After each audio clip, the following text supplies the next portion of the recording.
Hi viewers, welcome to our channel. ప్రస్తుతం మనతో ఉన్నారు అన్నగారితో కలిసి తిరిగినటువంటి, ఆయనతో కలిసి పనిచేసినటువంటి, ఆయన గురించి అన్ని క్షుణ్ణంగా తెలిసినటువంటి పిన్నమనేని సాయిబాబు గారు. నమస్కారం సార్. నమస్కారం అమర్ గారు. ఈరోజు మీరు మా టైం ఇచ్చినందుకు. వాళ్ళ టైం కాదండి, మా ఆవేదన కనీసం మీతో పంచుకుంటున్నందుకు మహిళా టీవీ నేను ప్రత్యేక కృతజ్ఞతలు చెప్తున్నాను. ఎందుకంటే మా ఆవేదన పంచుకోవాలని నేను మీతో మాట్లాడాను. 3 దశాబ్దాలు అయింది స్వర్గీయ ఎన్టీ రామారావు స్వర్గీయులై. దాదాపు సుమారు 3 దశాబ్దాలు అవుతుంది. అయినా ఇంతవరకు రామారావు గారు ఉమ్మడి తెలుగు రాష్ట్రాలు అక్కడ ఆంధ్ర కానీ తెలంగాణ ప్రాంతంలో ప్రజలందరికీ ముక్తకండంతో ఒకటే కోరిక ఉంటాడు. ఆ మనోభావాల ప్రతీక ఏమిటంటే స్వర్గీయ ఎన్టీఆర్కు భారతరత్న ఇవ్వాలని. ఆ బాధ ఇవ్వట్లేదని అభిమానులుగా మేము చాలా బాధపడుతున్నాం. ఈ తరుణంలో మీరు వచ్చి మనం పలకరించడం, ఈ ఇంటర్వ్యూ చేయడం మీ ద్వారా కనీసం ప్రభుత్వాన్ని కనువిపోయిన కళ్ళు తెరుచుకుంటుందేమో అనే ఆలోచనలో భాగంగానే నేను మిమ్మల్ని ఆహ్వానించడం జరిగింది. అందుకు మీకే నేను ధన్యవాదాలు తెలియజేస్తున్నాను. Thank you sir. ఇప్పుడు ప్రస్తుతం చూసుకుంటే కూటమిలో భాగంగా మళ్ళీ బీజేపీ కావచ్చు, టీడీపీ కావచ్చు కలిసే ఉంటున్నాయి. పురంధరేశ్వరి గారు బీజేపీ రాష్ట్ర అధ్యక్షులుగా ఉన్నారు ఆంధ్రప్రదేశ్కి. చంద్రబాబు నాయుడు గారు కూడా ఇప్పుడు కూటమిలో కలిశారు కాబట్టి ఈసారి మరలా అధికారంలోకి వస్తామనేటువంటి ఎక్స్పెక్టేషన్స్లో ఉన్నారు. అధికారంలోకి వచ్చిన తర్వాత అయినా మోడీ గారితో మాట్లాడి, బీజేపీ ప్రభుత్వం మాట్లాడి భారతరత్న ఇప్పించాము. గత 10 అంటే నేను క్షమించాలి, గత 10 ఏళ్ళకు ఒకటే ప్రభుత్వం అధికారంలో ఉంది, బీజేపీ ప్రభుత్వమే అధికారంలో ఉంది. ఇదే బీజేపీ ప్రభుత్వం ఏర్పడకుండా మోడీ గారు హైదరాబాద్ వచ్చినప్పుడు ఎల్బీ శ్రీనివాస్ ఫస్ట్ మీటింగ్ పెట్టుకున్నప్పుడు ఆయన ఒకటే మాట చెప్పాడు, దేశంలో కాంగ్రెస్ ఇతర ప్రభుత్వానికి అంకురార్పణ చేసింది స్వర్గీయ ఎన్టీ రామారావు, ఆయనే మా స్ఫూర్తి, మా నాయకుడు అని చెప్పుకున్నాడు. అక్కడే ఎల్బీ శ్రీనివాస్ ఆయన పాత ఫైల్స్ చూడండి కావలిస్తే చెప్పుకొని ఏరుదాటి తిప్పతగిలిసినట్టు ఆ రోజు అవసరానికి రామారావు పేరు వాడుకొని తర్వాత ఎలక్షన్స్ వచ్చిన తర్వాత గెలిచిన తర్వాత రామారావు పేరు మట్టిలో కలిపి కనీసం గుర్తుకుంటూ చేయలేదు వాళ్ళు. దాన్ని మేము చాలా చింతిస్తున్నాం. ఇవాళ ఎవరెవరికో ఇచ్చారు, ఎవరికి ఇచ్చారు తక్కువ. మా సిద్ధాంతం అభిమానులుగా ఏమిటంటే మా నాయకుడిని సరిగ్గా గౌరవించలేదు కేంద్ర ప్రభుత్వం, సముచిత రీతిలోనే. అదే స్వర్గీయ ఎన్జీ రామచంద్ర గారు చనిపోతే కొన్ని నెలల్లో ఆయన భారత కేవలం అంటే రాజకీయ అవసరాల కోసం. ఇప్పుడు ఇక్కడ రామారావు గారు ఒక మొత్తం దేశంలోనే ఒక విప్లవాత్మకమైన మార్పు, జయప్రకాష్ నారాయణ గారి సంపూర్ణ విప్లవం దగ్గర నుంచి తర్వాత దాన్ని ఆర్థికంగా చుట్టి కాంగ్రెస్ హటావో దేశకు బచావో అని చెప్పి నినాదంతో ముందుకు వచ్చి కాంగ్రెస్ ప్రభుత్వాన్ని, పార్టీని పక్కకు జరిపి వాళ్ళ కాంగ్రెస్ ప్రభుత్వం తొలిసారిగా ఏర్పాటు చేసిన జనతా గవర్నమెంట్ ఎన్టీ రామారావు. ఆ రోజు జయప్రకాష్ నారాయణ గారు చేయలేనిది మరి రామారావు లోహియా గారు నిర్వహించిన సోషలిస్ట్ ప్రభుత్వాన్ని తీసుకొచ్చింది రామారావు. రైటిస్టు, లెఫ్టిస్టు, మతాన్ని అందరినీ కలిపి ఒక సంకులమైన ప్రభుత్వాన్ని ఏర్పాటు చేశారు. అటువంటి మౌనత వ్యక్తిని మాటల్లో మాత్రం ఆకాశాన్ని పెట్టి చేతుల్లోకి వచ్చి పక్కన పెట్టడం మాకు చాలా బాధ కలిగించిన విషయం. ఈ విషయంలో మేము బీజేపీ ప్రభుత్వంతో మేము అభిమానులుగా, ముఖ్యంగా అభిమానులుగా తెలుగు ప్రజలుగా కూడా మేము వాళ్ళ వ్యవహార శైలి పట్ల మేము విచారణ వ్యక్తం చేస్తున్నాం. ఇటు ఫ్యామిలీ నుంచి ఒక రకంగా పరిస్థితి ఉంటే, ఇండస్ట్రీ నుంచి కూడాను చాలామంది పార్టీలో ఉన్న వాళ్ళు కావచ్చు, లేదంటే పార్లమెంట్లో ఉన్నటువంటి నాయకులు కూడా ఉన్నప్పుడు కూడా ఎందుకు ఇండస్ట్రీ నుంచి కూడా దాని మీద ఒక చొరవ తీసుకునేటువంటి, అంటే ఎవరి సిఫారసు వల్ల రామారావు గారికి బాధ్యత మాకు ఇష్టం లేదు. ఎందుకంటే రామారావు సహజంగా ఆయన తెలుగువాడిగా పుట్టకుండా ఏ మలయాళ ఉత్తరాది నటుడు అయ్యి ఉంటే ప్రపంచవ్యాప్తంగా ఆయన పరిస్థితి వేరుండేది. ప్రపంచవ్యాప్తంగా కూడా ఆయన గుర్తింపు పొందే మహానటుడు ఆయన. దురదృష్టంగా తెలుగువాడిగా పుట్టడం వల్ల ఈ తెలుగు వాళ్ళ మధ్యలో తెలుగువాడు తెగనాడకుంటే నువ్వు తెలుగువాడివి కాదు అన్నట్టుగా తెలుగువాడికి ఎంతోమంది శత్రువులాగా రామారావు గారిని అడుగడుగున వెనక్కి జరపడంలో మరి ఇంతకుముందు కేంద్రంలో ఉన్న ప్రభుత్వాలు ఏమైనా కూడా రాజకీయ దృక్పథంతో ప్రభుత్వాలు ఆలోచించకూడదు. ఎప్పుడైతే రాజకీయ దృక్పథంతో ప్రభుత్వాలు ఆలోచించాయో అప్పుడు కళలకు, సాహిత్యానికి, సంస్కృతికి అన్నిటికీ కూడా భిన్నంగా దెబ్బలు తగ్గుతుంది. దానికి ఉదాహరణ విషయంలో జరుగుతున్న వివక్ష అని చెప్పి నేను సందర్భంగా తెలియజేస్తున్నాను. అయితే ఎన్టీఆర్ గారితో మీకున్న అనుబంధం కావచ్చు, ఆయనతో మీకున్న అనుభవాలు అడిగితే ఏం చెప్తారు? అయ్యా, నా వయసు సుమారు 60 ఏళ్ళు. నా జీవితంలో దాదాపు నాకు 10-20 ఏళ్ళ నుంచి రామారావు పట్ల బాగా అభిమానం ఉంది, సినిమా. అయితే రామారావులో మాకు నచ్చిన అంశాలు ఏంటంటే ఆయన ఒకటి చెప్పాడు, మతం కన్నా మానవత్వం విన్నా, మీరు క్రమశిక్షణ జీవితాన్ని గడుపుకోండి. నా అభిమానులుగా రోడ్ల మీద తిరగడం కాదు, చదువుకొని సమాజానికి ఇంత మీ విస్తృతంగా ఉపయోగపడాలి, సమాజం వల్ల మీ వల్ల సమాజం బాగుంది. అబ్బా నా అభిమానులు గడపడేటట్టు ఉండాలి చెప్తే నా అభిమానులు అని చెప్పి రోడ్ల మీద విజిల్ వేసుకుంటూ అభిమానం చూపించండి, తప్పు కాదు, కానీ దురభిమానం ఉండకూడదు. ఇంకో నటుడి పట్ల వివక్ష లేదా కక్ష అనేవి మేము పెట్టుకోకుండా నా అభిమానులుగా మీరు చదువుకోండి, సమాజంలో మంచి మనుషులుగా పౌరులుగా దిద్దా అనే పద్ధతులు ఆలోచన ఆయన దృక్పథం. తర్వాత ఆయన అభిమానులతో ఉండేది అనుబంధం ఎటువంటిదంటే ఆయన తన సొంత బిడ్డలు ఏ విధంగా చూసేవాడు, అభిమానులు కూడా ఆ విధంగా చూసేవాడు. ఉదాహరణ నాలాంటి వాడు ఉంటే కొంతమంది వేల మీద లెక్క పెడతారు, కొంతమంది ఉంటే నేనన్నా ఏ అనేవాడు. ఆయన చూపించే ఆత్మీయతకు అనుబంధం, ఒక అవినాభావ సంబంధం అభిమానులకు, రాముడికి హనుమంతుడికి కూడా సంబంధం ఏర్పడింది ఆ రోజు. ఆయన ఆ విధంగా ఉండే. ఆ రోజుల్లో కలియుగం త్రేతాయుగంలో రాముడు ఎట్లో, హనుమంతుడు ఏందో, త్రేతాయుగంలో రాముడు దేవుడైతే హనుమంతుడు దాసుడుగా ఉండే. అదేవిధంగా కలియుగంలో కూడా రామారావు గారు దేవుడైతే మేము ఆయన అభిమానులుగా రామారావు అభిమానం అని చెప్పి అంత అనుబంధం అభిమానం అనుబంధం ఏర్పడింది. దాంతో ఇంకొక రెండో గొప్ప విషయం ఏంటంటే ఏ వ్యక్తి తనకన్నా చిన్న వ్యక్తి కనబడ్డా కూడా ఏమిటి బాగున్నారు బ్రదర్ మీరు అనేవాడు, బాగున్నారు మీరు అనేవాడు తప్పితే నువ్వు అనే ఏకవచనం సంబోధించే దౌర్భాగ్యమైన విధానం ఆయనలో ఏ రోజులు చిన్న పిల్లని కూడా మీరుని గౌరవించే సంస్కృతి ఆయన సొంతం. అవన్నిటికీ ఆయన యొక్క ఉన్నతమైన నడవడికి, ఆయన యొక్క సంస్కృతి, ఆయన ఆహార వేష భాషలకి, ఆయన యొక్క నటనా పటిమకి, ఆయన తెలుగు పట్ల ఆయనకున్న మమకారానికి మక్కువకి మేమందరం కలిసి ఆయన అభిమానంగా మారడం జరిగింది. అభిమానం మరింతగా పెరగడం, సినిమా అభిమానమే కాకుండా చివరికి వ్యక్తిగా కూడా తెలుగువాడు అంటే ఎన్టీ రామారావు అనే పద్ధతిలో మేము ఆయన అభిమానించే స్థాయికి వచ్చామంటే కారణం ఆయన వివరించిన తీరు, ఆయనతో మాకున్న అనుబంధం ఆ విధంగా నడిపించింది. ఆయనతో సుదీర్ఘ ప్రయాణం చేశారు. 100 సంవత్సరాలు పూర్తి చేసుకుని 101వ సంవత్సరం ఈ రోజు ఆయన జన్మదినం జరుపుకుంటున్నారు. ఈ రోజు ఆయన ఏ విధంగా గుర్తు చేసుకుంటున్నారంటే ఏం చెప్తారు సార్? ఇప్పుడు అమర్ గారు కొన్ని ఏమిటంటే కొన్ని మనసుకు విడదీయని అనుబంధాన్ని కొన్ని చెప్పడం కొంచెం కష్టమేనా సార్. గతంలో 1982లో పార్టీ పెట్టే కొత్తల్లో మెదక్లో మీటింగ్ పెట్టాలని రామారావు నిర్ణయించారు. అప్పుడు మెదక్ నుంచి ప్రాతినిధ్యం వహిస్తుంది పార్లమెంట్కి స్వర్గీయ ఇందిరాగాంధీ. ఆ కాన్స్టిట్యూన్సీలో మీటింగ్ పెట్టాలి, రామారావు పార్టీ మీటింగ్ పెట్టాలంటే కానీ పక్కన వీళ్ళందరూ ఏం చెప్పారంటే వద్దండి ఆమె కాన్స్టిట్యూషన్ మీటింగ్ పెడితే మనం ఫెయిల్ అవుతామేమో అని చెప్పారు. చెప్పినప్పుడు ఈయన మొండి పట్టు కదా, నేను పట్టిందే కావాలి మీటింగ్ పెట్టాలి మనం ఎట్టి పరిస్థితుల్లో అంటే నాలంటే నన్ను పిలిచి కొంత డబ్బులు ఇచ్చి నాయన నువ్వు పోయి 10 రోజులు అక్కడ తిరిగి కొందరు గ్యాదరింగ్ చేయి బాగా అన్నాడు.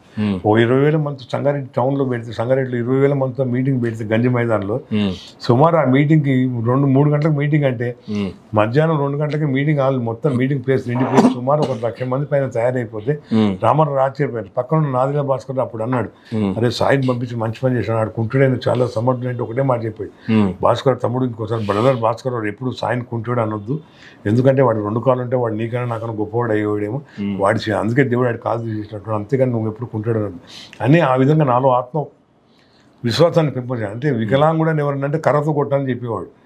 అంటే నువ్వు మాకన్నా నువ్వు తీసిపోయినాడు కాదు, నువ్వు మాలాగా పనిచేయగలవు, నువ్వెందుకు వికలాంగుడు అవుతావు, ఆ విధంగా నాకు ఆత్మవిశ్వాసం ప్రబోధించిన మనిషి ఆయన. కాబట్టి నాకు ఇప్పటికీ నేను గర్వంగా చెప్పుకుంటా, నాకు జన్మనిచ్చిన తల్లిదండ్రులు అయితే బతుకునిచ్చింది ఎన్టీ రామారావు గారు, సో గర్వంగా చెప్పుకుంటాను. కారణం ఏంటంటే ఆయన ప్రేమించడం. ఇప్పుడు ఇంకోటి రాముడి కాలు తాకి రాయి ఆడదైంది అనేది రామాయణం. రామాయణంలో చిన్నప్పుడు రాముడు పోతుంటే ఆ అహల్య కాలు తాకి ఆమె అహల్య అయింది. అదేవిధంగా భాగవతంలో కృష్ణుడి కరస్పర్శతో కుర్జీ అని ఆమె అష్టవక్ర కూడా అందగతిగా మారింది. అదే రామారావు గారి పార్టీ వెళ్ళిన తర్వాత రామారావు గారి హస్తం తగిలి ఆయన పాదస్పర్శతో పనికిరాని వాడు కూడా ఎమ్మెల్యే మంత్రులు అయ్యారంటే ఆ రాముడి కన్నా కృష్ణుడి కన్నా ఎంతో గొప్పవాడు సరిగ్గా ఎంటావరం అని చెప్పి సందర్భంగా తెలియజేస్తున్నాడు. అయితే ఆయన తెలుగు వాళ్ళ కోసం ఒక సంకల్పంతో పార్టీని స్థాపించడం జరిగింది, తెలుగుదేశం పార్టీ. ఈరోజు ఆయన యొక్క ఆశ కళ నెరవేరిందా తెలుగుదేశం పార్టీ ద్వారా అంటే ఏం చెప్తారు సార్? బ్రహ్మాండంగా నెరవేరిందండి. ఇప్పుడు ఆ నెరవేరడం వల్లనే ఈనాడు ఎక్కడో ఉండాల్సిన తెలంగాణలో ఉన్న పార్టీ ఇవాళ మళ్ళీ తిరిగి తెలంగాణ ఆంధ్ర 2 ప్రాంతాలుగా విడిపోయి 2 ప్రాంతాలు కూడా కలిసి ఉన్నాయి ఇవాళ. అంటే రామారావు చెప్పింది ఒకటే, మా ఆత్మాభిమానాన్ని ముందు కాపాడుకోండి, ఆత్మాభిమానం ముఖ్యమని. ఆత్మాభిమాన పరిరక్షణ ఉద్దేశంగా ఆ రోజు తెలుగుదేశం పార్టీ పెట్టినా ఇవాళ ఆశ నెరవేరింది. ఇవాళ తెలుగు జాతి నాది అని ఇవాళ తెలంగాణ ఏర్పడింది కూడా ఆ ప్రాతిపదికనేది. ఆనాడు ఆస్తిలో సమానకు కానీ ఏ కార్యక్రమం చేపట్టినా కూడా ఆయన చెప్పిన అంశాలన్నీ ఈనాడు దేశంలో ఏ పొలిటికల్ పార్టీ ఏ రాజకీయ పార్టీ సంక్షేమ కార్యక్రమాలు చేపట్టబడ్డా వాళ్ళ 2 బియ్యం ఉచితంగా ఇస్తున్నా, విద్యుత్ సబ్సిడీ మీద ఇస్తున్నా, విద్యుత్ ఉచితంగా ఇస్తున్నా కూడా ఆ రోజు ఎన్టీఆర్ పెట్టిన ఆ రోజు ఎన్టీ రామారావు ఆర్ట్స్ బాబుకి 50 రూపాయలు దేవుడిచ్చే భూమికి శిస్తే ఏమిటి రైతన్నా అని చెప్పి ఈ విధంగా ఆయన విప్లవాత్మకమైన మార్పులు. పేదవాడు ఆయన ఒకటే చెప్పాడు, సమాజమే దేవాలయం, ప్రజలే నా దేవుడు, ఆ పేదవాడిని ఆరాధించడం అంటే సంక్షేమం అనే పదానికి అర్థం చెప్పింది భారతదేశంలో తొలిసారిగా ఈ ఆంధ్రప్రదేశ్ రాష్ట్రంలో ముఖ్యమంత్రిగా ఎన్టీ రామారావు చేసే సంక్షేమమే ఈనాటికి ఏదో రూపంలో ప్రజలకి అందుతూనే ఉన్నాయి. ఆ పొలాలు ఏ పార్టీ అయినా ఏదన్నా వాడుకున్నా కూడా అందుతున్నాయని చెప్పి నేను సందర్భంగా తెలియజేస్తాను. పేదవాడి కోసం రైతే రాజే అనేటువంటి ఉద్దేశంతో ఎన్టీఆర్ గారు చేసినటువంటి కొన్ని సంక్షేమ పథకాలు, అవి నేర్పిన పాఠాలు అంటే ఏం చెప్తారు సార్? ఇప్పుడు రైతు ఆ రోజు రైతులు దేశానికి అన్నం పెట్టే రైతన్నకు అన్నదండగా నిలబడాలని అనేక సంక్షేమ సింగల్ ఏక గవాక్షర విధానం అని, అదేవిధంగా ఎరువులు ఉచితంగా అందజేయడం లేదు, ఇటువంటి ఎన్నో కార్యక్రమాలు తీసుకున్నారు, విప్లవాత్మక కార్యక్రమాలు. ఈ కార్యక్రమాల్లో విధానంలో ఇవన్నీ ఇవాళ ఉన్న ప్రభుత్వాలు కొన్ని ఆచరిస్తున్నాయి, కొన్ని అనుసరిస్తున్నాయి. వేరు పేర్లు వేరుకోవచ్చు కానీ ఏ విధానం తీసుకున్నా ఆ రోజు రామారావు శ్రీకాంత్ చుట్టే పదాలనే వాడుకుంటున్నారు. అంటే సినిమా అభిమాన సంఘానికి అధ్యక్షులుగా ఉన్న మీరు ఎన్టీఆర్ సినిమా జీవితం నుంచి రాజకీయంలోకి వచ్చాక ఆయన ఎలా ఉండేవారంటే ఏం చెప్తారు సార్? ఆయన రాజకీయం సినిమా రాజకీయ రంగం కన్నా సినిమా రంగం కన్నా భయంకరమైనది కాదండి రాజకీయ రంగం. కానీ సినిమా రంగంలో ఉన్నప్పుడు కూడా ఆయన చాలా క్రమశిక్షణగా ఉండేవాడు. సో 8 గంటలకు షూటింగ్ అంటే 7 గంటలకే తయారై అక్కడికి వెళ్ళేవాడు. ఏ రోజు నిర్మాతను ఇబ్బంది పెట్టడం, దర్శకులను ఇబ్బంది పెట్టడం, తోటినటులను ఇబ్బంది పెట్టడం అని ఆయన 40 ఏళ్ల సుదీర్ఘ చలనచిత్ర పరిశ్రమ జీవితంలో ఏ రోజు కూడా జరగలేదు. కారణం ఏంటంటే ఆయన నిజాయితీ, ఆయన ముక్కుసూటితనం, ఆయన క్రమశిక్ష, ఆయన శ్రీరామరక్షణ మిగిలి దాన్ని బట్టి అభిమానులుగా మేమందరం ఆకర్షితమైంది కూడా. ఈ రోజు కూడా ప్రతి దగ్గర ఏదైనా ఆదర్శంగా తీసుకోవాలంటే ఇంటర్ పలానా రోజు ఈ పని చేశాడు, ఈ విధంగా చేశాడు. ఫలితం ఏదైనా సరే ముందు నువ్వు ప్రయత్నం చేయి, నువ్వు కదలకుండా అడుగేస్తే ముందు ఒక్క అడుగుతోనే ప్రారంభమవుతుంది. మా అనంత ప్రయత్నం అనేవాడు. అనంత దూరమైన ప్రయాణం కూడా ఒక అడుగుతోనే ప్రారంభం. నువ్వు ముందు అడిగేసి కదలకుండా కూర్చో, కదలకుండా ఆలోచిస్తే కాదు అని అదే స్ఫూర్తిగా తీసుకొని మేము పనిచేస్తాం. ఇవాళ తెలంగాణలో ఒకప్పుడు వెళ్ళిన పార్టీ ఇవాళ ఇంకా మా భవిష్యత్తు ఏమిటో తెలియదని చాలా మంది అడిగిన పరిస్థితుల్లో కూడా ఇవాళ కూడా తెలుగుదేశం బతికే ఉంది. తెలుగు ప్రజలు బతికినంతకాలం తెలంగాణలో ముఖ్యంగా బ్యూరోక్రాట్స్ బూర్జువాల పాలన పోవాలని, ప్రజాస్వామ్య దొరల పాలన పోవాలని చెప్పి, భూస్వామ్య నియంత్రణ పాలన పోవాలని, 2 రూపాయల కిలో బియ్యం లాంటివి కదా, మండల వ్యవస్థ రద్దు, మండల వ్యవస్థ ఏర్పాటు, పటేల్ పార్టీ వ్యవస్థ రద్దు, ఇటువంటివన్నీ ఏర్పాటు చేసి నిజంగా తెలంగాణ స్వతంత్రం వచ్చిన మహానుభావుడు ఎన్టీ రామారావు అని చెప్పి నేను సందర్భంగా తెలియదు. ఆయన ఆశయాలను ఆలవంగా ఉంచుకొని ఈనాడు చంద్రబాబు నాయుడు గారు ముందుకు సాగుతున్నారు. ఆయన ఆత్మవిశ్వాసాన్ని దోహదపడితే ఈయన ఆత్మ ప్రగతికి, దేశ ప్రగతికి తోడ్పడుతున్నారు చంద్రబాబు నాయుడు గారు. అంటే ఎన్టీఆర్ గారి జీవితానికి సంబంధించి చూసుకుంటే ఇటు రాజకీయ జీవితంలో కావచ్చు, ఇటు ఇండస్ట్రీకి సంబంధించి కావచ్చు, ఒక మచ్చ కూడా లేకుండా బ్రతికినటువంటి ఎన్టీఆర్ గారు ఆయన జీవితంలో ఏదైనా మాయన మచ్చ ఎవరైనా ఉన్నారంటే ఏం చెప్తారు సార్? ఆయన జీవితంలో మాయన మచ్చ అంటే ఒకటండి, మేమందరం ఎన్టీ రామారావు దేవుడిగా భావించేవాళ్ళం. దేవుడు తాను ఉండగా ఇంకొకరిని మనిషిని దేవుడు కానివ్వకూడదు అని చెప్పి లక్ష్మీపార్వతి నా జీవితంలో ఒక మచ్చను ప్రవేశపెట్టి ఆయన జీవితంలో ఒక మచ్చను ఏర్పడడానికి కారణమవుతాయి. సరే ఆయన అది కూడా మేము తప్పని అన్నాం. రామారావు గారు లక్ష్మీపార్వతిని పెళ్లి చేసుకుని తప్పనం. కానీ ఆవిడ కక్కుర్తి వల్ల, ఆవిడ ద్వేషపూరితమైన ఆయన అత్యాశ వల్ల ఇవాళ సమాజంలో మేము దెబ్బతిని తెలుగుదేశం పార్టీ కొంచెం దెబ్బతిన్నది చెప్తే అదొకటి రామారావు జీవితంలో మచ్చ చెప్తే మిగతా ఏ విధంగా రాజకీయంగా కానీ అవినీతి పరంగా ఏ మచ్చ చూపడానికి కూడా అవకాశం లేదు. అంటే లక్ష్మీపార్వతి గారి కోసమే కుటుంబాన్ని దూరం పెట్టారు, పట్టించుకునేవారు కాదు అనేటువంటి ప్రచారం కూడా ఉంది. అది అదండి, కొందరు రాముని దేవుడు అంటారు, కొందరు రాక్షసుడు అంటారు, కొందరు రావణుని దేవుడు అంటారు, కొన్ని చోట్ల కొందరు రాక్షసుడు అంటారు. ఈ విధానం కాదండి. ఇప్పుడు వాస్తవం జరిగింది ఏమిటంటే, ఎప్పుడు ఎవరు అన్నా ఎవరు గావించినా వీళ్ళు పక్కన దక్షిణ రాష్ట్రం తమిళనాడుకు పోండి, రావణుడు దేవుడు అనేవాళ్ళు ఉన్నారు, రాముడిని రాక్షసుడు అనేవాళ్ళు ఉన్నారు. ఇది అంత మాత్రం చరిత్ర మారదు, జరిగింది మారదు. కాబట్టి రామారావు అనేది క్రియేట్ చేయాలి, చరిత్ర హీరోగా క్రియేట్ చేయని ప్రయత్నంలో జరిగిందే తప్పితే వేరే ఏం లేదండి అటువంటి ప్రయత్నం. అంటే ఎన్టీఆర్ గారు మానసికంగాను మదన పట్టడానికి కారణం లక్ష్మీపార్వతి అని చాలా మంది అంటూ ఉంటారు. అవునండి, నిజమే. లక్ష్మీపార్వతి ఎన్టీఆర్ జీవితానికి పాడింది మంగళహారతి. లాస్ట్కి ఆయన అంతం చేసి ఆయన పతనానికి దారి తీసింది ఆమె. ఆ ఒక్క కారణం లేకపోతే రామారావు గారిని ఎదుర్చడం కాదని, రామారావు గారు కనీసం చూటి నిలబెట్టి అడిగా కూడా ఈ ప్రపంచంలో ఎవరికి అంత నిజాయితీగా బతికాడు ఆయన. ఆయన జీవితంలో దురదృష్టకరమైన సంఘటన ఏంటంటే అది ఒకటే, మిగతా విషయం లేదు. ఆయన ఎక్కడ బలహీనపడలేదు. కొడుకుల దగ్గర తన కొడుకును కానీ తన కుటుంబాన్ని కానీ రాజకీయాల్లో ఇన్వాల్వ్ లేకుండా నిష్పక్షపాతంగా పాలన సాగించిన వ్యక్తి. మీకు ఒక చిన్న ఉదాహరణ చెప్తా. ఇక్కడ రామకృష్ణ సినీ స్టూడియోస్ అని ఇక్కడ గోల్కొండ చౌరస్తాలో ఉందండి. దాన్ని 1981లో విజయభాస్కర్ ముఖ్యమంత్రి ఉన్నప్పుడు రామారావు పిల్లలే ఆ స్టూడియో సరిగ్గా సరిపోలేదు, దాన్ని సినిమా థియేటర్కి కన్వర్ట్ చేసుకుంటామని చెప్పి అప్లికేషన్ పెట్టారు విజయభాస్కర్ రెడ్డికి. అప్పటిదాకా రామారావు పట్ల మంచి అభిమానం ఉన్న విజయభాస్కర్ రెడ్డి రామారావు పార్టీ పెడుతున్నాను తెలియగానే నేను ఇవ్వండి పర్మిషన్ చెప్పి ఫైల్ తీసి లోపల పెట్టాను. పెడితే రామారావు 83లో గెలిచిన తర్వాత ఇదే పిల్లలు మా నాన్నగారు సీఎం అని పోయి ఆయన అడగడానికి ఫోన్కి భయపడి ఆయన పిఏ హేమచంద్ర ప్రసాద్ చనిపోయారు.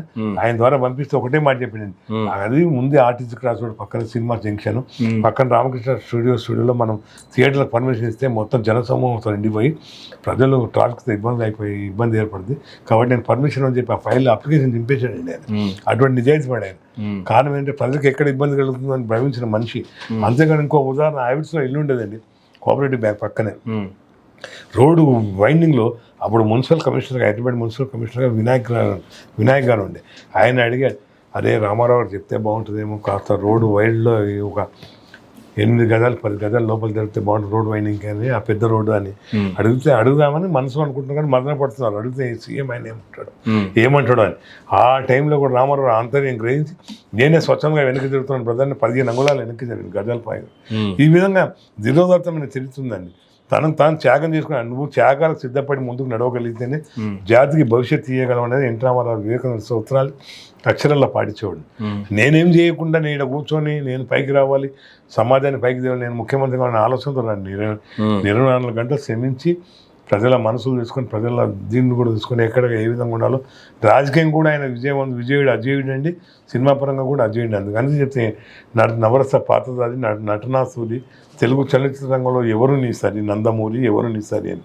అంటే ఆ విధంగా మహోన్నతమైన వ్యక్తిత్వం, మౌనమైన ఆదర్శాలు కూడా ఆచరించడం ఆదర్శాలు వర్ణించడం చాలా మంది చేస్తారండి. ఆచరించడం అనేది ఆయన గొప్ప విధానం, ఆయనకున్న గొప్ప సంస్కారం ఉంటుంది. కానీ లక్ష్మీపార్తి గారు ఆరోపిస్తూ ఉంటారు చంద్రబాబు నాయుడు గారు వెన్నుపోటు పడవటం వల్లే ఎన్టీ రామారావు గారు కుంగిపోయారు, దానివల్ల చనిపోయారు అని. ఒకటండి, ఇప్పుడు కొన్ని పరిణామాలు అంటే ప్రజాస్వామ్య పరిరక్షణ అని ఇప్పుడు కొన్ని జరుగుతూ ఉంటాయి. రాజకీయాల్లో ఏమిటంటే తరాలు మారుతున్నాయి, అంతరాలు ఏర్పడుతున్నాయి, మనుషుల మధ్యలో అపోహలు గతకాలంలో గత 10 ఏళ్ళ క్రితం తక్కువ ఉండేది, ఇప్పుడు ఎక్కువ అవుతున్నాయి. ఈ టైంలో అది ప్రజాస్వామ్యం కాదు, పార్టీని కాపాడుకునే దాంట్లో వచ్చిన ఒక ఆపర్చునిటీ. దాన్ని వెన్నుపోటని గిట్టనాళ్ళు దాన్ని ఏమన్నా 100 రకాలుగా ప్రచారం చేస్తుంది. ఆ టైంలో ఆ సమర్థవంతమైన నాయకత్వం లేకపోయి ఉంటే మా పార్టీ అనేది ఉండేదే కాదేమో మేము ఆలోచించేది. కాబట్టి ఏంటంటే బొమ్మకు 2 వైపులా ఉంటాయి, బొమ్మ బొరుసు 2 ఉంటాయి, నాణ్యానికి ఇరువైపులా ఉంటాయి. అదేవిధంగా ఒకవైపే చూస్తున్నారు లోకంలో కొంతమంది ఈ దుష్ప్రచారం చేసేవాళ్ళు. 2వ వైపు చూస్తే వాస్తవం తెలుస్తుంది. ఈ పార్టీ బతికుంది, మనగడ సాగుతుంది, మరింతగా తెలుగు ప్రజలకు సేవ చేయడానికి మళ్ళీ వాళ్ళు కూడా రెడీగా ఉందంటే కారణం ఆ రోజు చంద్రబాబు గారు నాకు తీసుకున్న నిర్ణయాల వల్ల అని చెప్పి అది వెన్నుపోటు కాదండి. కానీ చివరి రోజుల్లో చంద్రబాబు నాయుడు గారి గురించి ఎన్టీ రామారావు గారు మాట్లాడిన మాటలే కన్నబిడ్డనిచ్చి పెళ్లి చేస్తే వెన్నుపోటు పొడిచిన మాట్లాడిన మాట కాదు, మాట్లాడించిన మాటలు అవి. మీరు అక్కడే చిన్న తేడా ఏమిటంటే అమ్మ అన్న అన్నం పెడతారు, నీ అమ్మ అంటే తిట్టి, నీ అమ్మ ఇంకా చనువు ఎక్కువ, ప్రేమ ఎక్కువ, కానీ అమ్మ అంటేనే అన్నం పెడతారు, నీ అమ్మ అంటే కొట్టి పంపుతారు. అది మాట్లాడించింది కాదు, మాట్లాడించిన మాటలు. కొంతమంది ఎఫెక్టివ్ గా ఆయనతో మాట్లాడించారంటారు. ఇక అది అజ్ఞాశక్తులు ఎవరైనా మీకు తెలుసు, నాకు తెలుసు. ఇప్పుడు అందరూ లేని వాళ్ళ గురించి ప్రయోజనం స్వార్థం ముఖ్యం అనుకున్న గురించి మనం మాట్లాడడం మంచి పద్ధతి కాదండి. ఎన్టీఆర్ గారు ఒకళ్ళు మాట్లాడిస్తే మాట్లాడే అంత అంటే కొన్ని చెప్పే కదండి, తరాలు మారాయి, అంతరాలు మారుతున్నాయి, కొన్ని సమీకరణలు మారిపోతున్నాయి, రాజకీయాలు కూడా మారుతున్నాయి. 82 చరిత్ర ఇవాళ ఎంతమంది కూడా ఈ జనరేషన్లో ఎవరికి తెలుసు అండి. రామారావు అంటే కూడా తెలియని రోజు ఇవి. మేము ఇవన్నీ ఎందుకు చెప్తున్నా అంటే రామారావు వ్యక్తిత్వం ఎటువంటిది రేపు తర్వాత తెలియని ఆలోచన కొంచెం చెప్పడం మీద చెప్తే మీకు తెలియదని కాదు. ఇప్పుడు నా లాంటి ఏజ్లో నేను ఆయనతో పనిచేసినప్పుడు మేము ఒకటే అనుకుంటాం, మేము స్వతంత్రోద్యమంలో పాల్గొనలేదు, గాంధీ సుభాష్ చంద్రబోస్ లాంటి వాళ్ళతో తిరగలేదు, కనీసం ఎన్టీఆర్ లాంటితో తిరిగాము. నల్ల బానిసల దగ్గర నుంచి దేశాన్ని రాష్ట్రాన్ని కాపాడుకున్నాం, ఎన్టీఆర్తో పనిచేసిన గర్వంగా ఫీల్ అవుతాం మేము. ఆ విధంగా ఆ గౌరవం ఒకప్పుడు సినిమా థియేటర్లో మేము ఏంటో పిక్చర్లో తిరుగుతుంటే ఆ సినిమా టికెట్లు అమ్ముకునే వాళ్ళని నిజంగా ఎగతాలు చేసిన రోజులు ఉన్నాయి మమ్మల్ని. కానీ వాళ్ళ గౌరవంగా తెలుసుకుంటామంటే రామారావు వారి పుణ్యమే అది. అయితే ఎన్టీఆర్ గారి వారసత్వం నాది అని చెప్పి చంద్రబాబు నాయుడు గారు ఆయన జయంతిని కాదని విదేశాల్లో తిరగటం ఎలా చూడాలంటారు? అదే ఇప్పుడు నేను చెప్పాను, కాలమాన పరిస్థితులు అండి. ఎంతసేపు చంద్రబాబు నాయుడు గారిని మనం ఏదో నిలబెట్టాలని. ఇప్పుడు ఒకటి చంద్రబాబు నాయుడు గారికి అభిమానం ఉంటే నాలాగా నేను సినిమా అభిమానం కూడా వ్యక్తపరుస్తున్నాను. రాజకీయ అభిమానం వ్యక్తపరచలేదు, చాలా మంది రాజకీయ అభిమానులు వ్యక్తపరచలేదు. కాంగ్రెస్ పార్టీలో ఉన్నారు, టీఆర్ఎస్ పార్టీలో ఉన్నారు రామారావుకి అభిమానులు. అయితే నేను రాజకీయ అభిమానం కాబట్టి వచ్చి వ్యక్తపరచలేడు, సినిమా అభిమానం కాబట్టి నేను వ్యక్తపరచగలుగుతున్నాను ఓపెన్గా. ఆయన ఏ విధంగా అభిమానం ఉందో అదేం తెలియదు. దానివల్ల ఆయన ఆరోగ్య రీత్యా ఆయన ఆరోగ్యం చెక్ చేసుకోవడానికి పోయాడు అన్నారు. సరే, కొంత ఈ 3 నెలల పాటు ఏకదాటిగా జరిగిన ఈ ఎలక్షన్ ప్రచారంలో అలసిపోయి ఉంటాడు, కొంచెం విశ్రాంతి ఆ భవన్లో పోయి ఉంటాడు తప్పితే.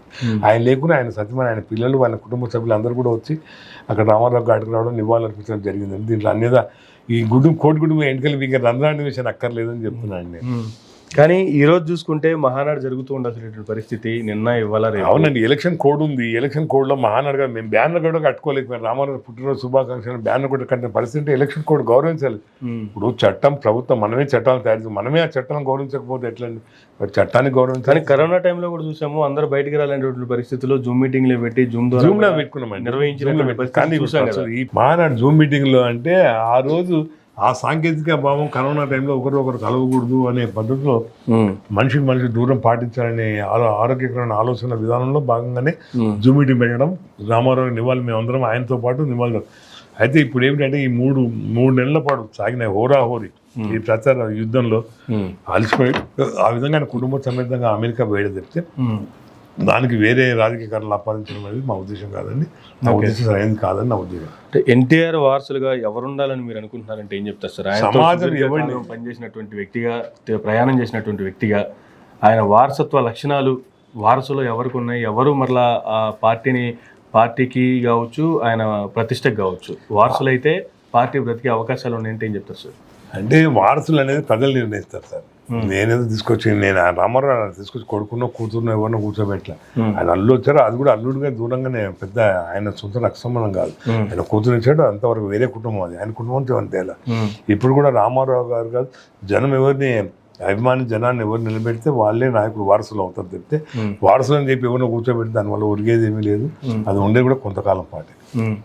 కానీ ఫ్యామిలీ నుంచి ఇటు కూతుర్లు కావచ్చు, కొడుకులు కావచ్చు, ఎవరిని వారసులుగా తీసుకురాకుండా అల్లుళ్ళైనటువంటి చంద్రబాబు నాయుడు గారు కావచ్చు, లేదంటే దగ్గుబాటి వెంకటేశ్వరరావు గారు ఎక్కువ రాజకీయాల్లో కూడా ఎక్కువ ఇచ్చాడంటే ఆయన కుటుంబ రాజకీయాలు మంచిది కాదని, రాజకీయ వారసత్వాలు పెట్టండి. నేను పోతే నా కొడుకు పోతే నా మనవాడు, నా మనవడితో ఆడి మనవాడు, ఈ పద్ధతి ఆ వారసత్వ పనులకి వ్యతిరేకించి ఆయన కాంగ్రెస్ పార్టీకి యాంటీగా పార్టీ పెట్టేది.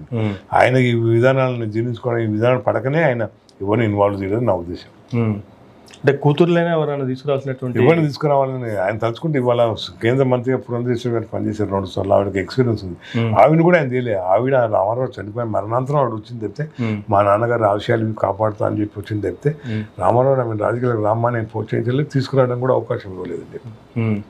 కానీ ఈ మధ్య కాలంలో చూసుకుంటే లోకేష్ గారికి బాధ్యతలు అప్పించాలని చెప్పి రీసెంట్గా విజయవాడలో ఒక ప్రెస్ మీట్ కూడా అది కార్యకర్తల్లో ఏమంటే, కార్యకర్తల మనోభిప్రాయాలు గౌరవించడం నాయకుడి ధర్మం అండి. నాయకుడి ధర్మం ఏమిటంటే కార్యకర్తల మనోభిప్రాయాలు ఏముంటే వాటిని గౌరవించడం, వాటిని పరిగణలో తీసుకొని ఆయన గౌరవిస్తాడు చెప్తే, కార్యకర్తలు లేకుండా, నిప్పు లేకుండా పొగబుట్టదండి, ఆస్కారమే లేదు. అసలు జూనియర్ ఎన్టీఆర్ గారి పరిస్థితి ఏంది? టీడీపీ జూనియర్ అంటే సినిమా నాయుడుకి ఆయన భవిష్యత్తు ఉందండి. ఇంకొక 15-20 ఏళ్ళు ఆయన 2 దశాబ్దాల పాటు తాతగారిలా కావాలనుకుంటే ఇంకో 2 ఏళ్ళు 2 దశాబ్దాల పాటు సినిమా రంగాన్ని వెళ్ళొచ్చు. ఇవాళ రాజకీయ రంపాన్ని ఆలోచించుకోవాల్సిన అవసరం లేదు. కేవలం డబ్బు ఆదాయం సంపాదించుకోవడమే మార్గం అయితే సినిమాలో రాజకీయాలు రావాలి. కానీ 2009లోనే ఒకసారి తీసుకొచ్చారు కదా, అప్పట్లో ప్రచారానికి కూడా వాడారు, ఆ తర్వాత మరలా దూరం పెట్టారు అనేటువంటి వార్తలు కూడా వస్తున్నాయి. ఈ మధ్యకాలం అసలు పట్టించుకునేటువంటి పరిస్థితి వివిధ కారణాలు ఉన్నాయండి. ఇప్పుడు కొంతమంది ఆయన పక్కన చేరి నువ్వే కాబోయే నాయకుడు, నువ్వే ముఖ్యమంత్రి, నిన్న ఇవాళ ఏంటి ఘాట్కి వస్తే కూడా ఎవరు పొద్దున ఆయన పక్కన ఆయన అభిమానులు, వాళ్ళ ఆనందం వాళ్ళది, మనమేం కాదు నువ్వు అరవద్దు అని చెప్పడానికి మనకేంటి, ఎవడి స్వేచ్ఛ వాడు. సీఎం నువ్వే down, CM junior NTR CM అని కూడా జిందాబాద్ అన్న. ఇవన్నీ పడుచుకోగలను. ఇది వేలం లాంటి క్రేజ్ ఇది. కానీ రామారావు గారికి ఉన్న, మేము అభిమానులు ఉన్నప్పుడు కూడా రామారావు గారికి ఒక మంచి ఆయన బర్త్డే అయినా కూడా ఓ సామాజిక కార్యక్రమాలు తీసుకొని పోయేవాళ్ళు అని చెప్తే, ఈ విధంగా వ్యక్తిగతమైన అభిమానం కోసం పోయి పరనింద చేసిన రోజులు లేవండి. కానీ జూనియర్ గారు వస్తే మరలా పూర్వగా వస్తుంది టీడీపీకి అనేటువంటి కామెంట్లు కరెక్టే అంటారా? అది కాలం నిర్ణయించాలి, నేను కాదండి. అది నేను నా ఆలోచన కొన్ని వందల మంది కార్యకర్తలు, వేల మంది కార్యకర్తలు ఉన్నారు. వాళ్ళందరూ ఆలోచన విధానం ఏ విధంగా కూడా దానికి అనుకూలంగా ఉంటుంది చెప్తే, మనం అనగానే పూర్వం వస్తుంది, మనం లేకపోతే పూర్వ పతనం అవుతుందని అనడం, వీళ్ళ కూర్చొని నేను జాతకాలు చెప్పడం సరైన పద్ధతి కాదని నా అభిప్రాయం. ఎలక్షన్లు అయిపోయినాయి, మరొక 4 వారం రోజుల్లో రిజల్ట్స్ రాబోతూ ఉంది. ఒక పక్క టీడీపీ కూటమి అధికారంలోకి రాబోతుందని చెప్పి టీడీపీకి సంబంధించినటువంటి నాయకులు చెప్తున్నారు, మరో పక్క అధికార పార్టీ మరలా 2సారి అధికారంలోకి రాబోతుందని ఆ పార్టీ నాయకులు చెప్తున్నారు. ఇప్పుడు వాస్తవం ఎలా ఉంది అంటే ఏం చెప్తారు సార్? అసలు ఇప్పుడు వాస్తవం ఏమిటంటే, ఒక డాక్టర్ దగ్గరికి వెళ్ళామనుకోండి, వయసు గల కుర్రాడు వెళ్ళాడు, నాలాంటి ఏజుడు వెళ్ళాడు. నాలాంటి ఏజుడు వెళ్ళినాడు కాదు ఏం చెప్తాడు, నువ్వు బతావు అని చెప్తాడు. నేను బతకను, నాకు తెలుసు, ఇంకో 10 ఏళ్ళు బతాను, తర్వాత నేను బతాను. కానీ కుర్రాడు చెప్తే ఎట్లుంటుంది, నువ్వు బతావు ఎట్లా బతలే అని తెలుసు, కాబట్టి మేము గెలుస్తామని నమ్మకం మాకు తెలుసు. ఎట్లా గెలుస్తోంది వైఎస్ఆర్సీపీ అంటే, ఆ గెలుపుని జీవించుకోలేక అబద్ధాలు ప్రచారం చేసుకుంటారు. అబద్ధాలు ప్రచారం కాస్త ఆత్మానందం పొందుతున్నారు. ఇప్పుడు ఆరిపోయే ముందు జ్యోతి వెలిగినట్టుగా ఏదో వెలుగుదామన్నట్టుగా వాళ్ళ ప్రయత్నం, మేమే గెలుస్తున్నాం అని చెప్తున్నారు. చెప్తే ఆ గెలుపు కాదండి, అది కేవలం వాళ్ళకున్న మీడియా సెక్టరు, వాళ్ళకున్న కొన్ని సెక్షన్ల ద్వారా ప్రచారంలో భాగమే అది, అంతే. సో ఫైనల్గా మాట్లాడుకుంటే, ఎన్టీఆర్ గారు అన్నగారు మరొకసారి ఆయన జన్మదిన శుభాకాంక్షలు. ఆయన యొక్క ఆహార శైలి కావచ్చు, ఆయన యొక్క దేహదారుఢ్యాన్ని, ఆ విధంగా ఒక అందమైనటువంటి భౌతిక శరీరాన్ని అలా కాపాడుకోవడానికి కావచ్చు, ఆయన చేస్తున్నటువంటి వ్యాయామాలు కావచ్చు, ఆయన ఆహార అలవాట్లు కావచ్చు, ఏం చెప్తారు సార్? ఇప్పుడు అమర్ గారు మీరు చిన్నవాళ్ళు, 1959-63 ప్రాంతంలో మల్లీశ్వరి అని ఒక సినిమా వచ్చిందండి. అప్పుడు మన తెలుగులో పెద్ద రచయిత ఆరుద్ర గారని ఓకే. చాలా గొప్ప రచయిత, గొప్ప రైటర్ ఉండేవాడు. తమేవో ఆయన పుస్తకం ప్రపంచవ్యాప్తంగా ప్రసిద్ధి కానీ.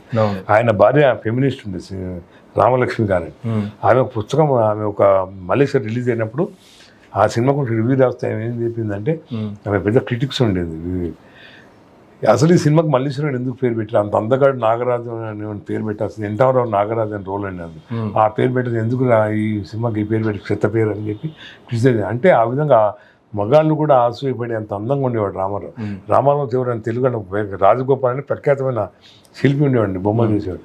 ఆయన చెప్పాడు రామారావు గారి గొప్పతనం ఏమిటంటే ఆయన మొహంలో గ్రీకు, రొమెన్, ఇండియన్ కల్చర్ మూడు, గాంధార శిల్పం, సంస్కృతి మూడు కలిసినాయి. కాబట్టి రామారావు గారు ఆ వర్చస్సు మొక్క వర్చస్తుందని. అది ఆయన పూర్వం దేవుడి శిశుకులు అందరికీ మనుషులకు రాదు. అది ఆవభావం తగ్గట్టుగా పొడుగు తగ్గట్టు రాజానుభావుడు, రెండోది ఆయన వాయిస్ కానీ అవన్నీ కూడా దేవుడిచ్చిన వరాలు ఆయనకి. అయితే తెలుగుడిగా పుట్టి ఆయన వివక్షకు లోనయ్యాడు. కానీ ఆయన ఏదో నార్త్ ఇండియాలో పుట్టిన ప్రపంచవ్యాప్తంగా కాదండి, ప్రపంచమే ఆయన పాదాభివందనం చేసేంత గొప్ప నటుడు అయ్యేవాడు. ఆ విధంగా రామారావు గారి దీన్ని చంద్రునికో నూలు పోగురా రామారావు గారిని ఇట్లా పెట్టి కొలతలు వేయడమని కాదు.